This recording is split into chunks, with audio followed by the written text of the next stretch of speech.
আমি এর একটা কোনো বিহিত করছি। নারায়ণ তখন বলল কি, তবে তো নারায়ণ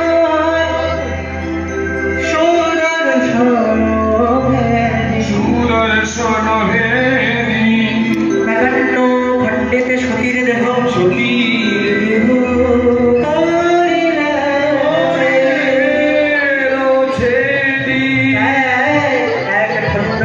যে স্থানে পড়িল, এইভাবে ধরণী মাঝে 51 বীজের জন্ম হইল।